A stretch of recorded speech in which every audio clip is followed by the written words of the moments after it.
ত্রয়োদশ জাতীয় সংসদ নির্বাচনের মাঠ গোছানোর প্রক্রিয়ায় প্রথম বড় ধাক্কা খেলেন বেশ কয়েকজন হেভিওয়েট প্রার্থী। হলফনামায় তথ্যের গরমিল, ঋণ খেলাপি এবং কারিগরি ত্রুটির দায়ে নাগরিক ঐক্যের সভাপতি মাহমুদুর রহমান মান্না সহ বেশ কয়েকজন নেতার মনোনয়নপত্র বাতিল ঘোষণা করেছে নির্বাচন কমিশন। তবে প্রাথমিক বাছাইয়ে উতরে গেছেন বিএনপি ও এনসিপির শীর্ষ নেতারা। মনোনয়নপত্র যাচাই বাছাইয়ের প্রথম দিনে আজ সারা দেশে রিটার্নিং কর্মকর্তাদের কার্যালয়ে উৎসব মুখর পরিবেশের পাশাপাশি ছিল উৎকণ্ঠা। বগুড়া ২ আসনে নাগরিক ঐক্যের সভাপতি মাহমুদুর রহমান মান্নার মনোনয়নপত্র বাতিল করা হয়েছে। রিটার্নিং কর্মকর্তা জানিয়েছেন, হলফনামায় তথ্যের গোপনীয়তা রক্ষা না করা এবং অসত্য তথ্য প্রদানের অভিযোগে তার প্রার্থিতা অবৈধ ঘোষণা করা হয়। একই আসনে সম্পদ বিবরণী জমা না দেওয়ায় বাদ পড়েছেন জাতীয় পার্টির শরীফুল ইসলাম জিন্না। অন্যদিকে কক্সবাজার ১ আসনে স্বস্তির খবর পেয়েছেন বিএনপির স্থায়ী কমিটির সদস্য সালাউদ্দিন আহমেদ। তার মনোনয়নপত্র বৈধ ঘোষণা করা হয়েছে।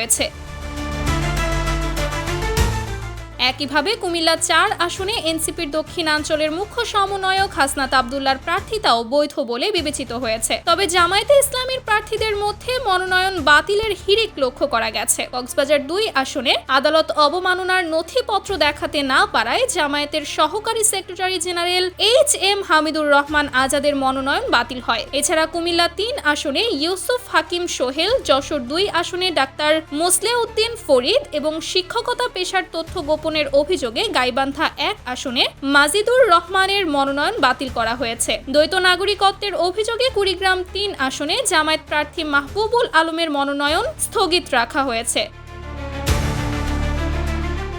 নির্বাচন কমিশনের নিয়ম অনুযায়ী প্রাথমিক বাছাইয়ে বাদ পড়া এই নেতাদের ভোটের লড়াই এখনই শেষ হয়ে যাচ্ছে না।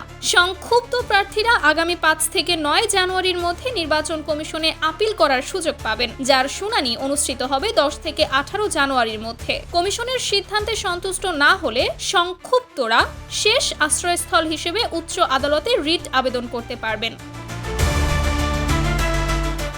Sumaiya Snigdha, news desk, daily our Bangladesh.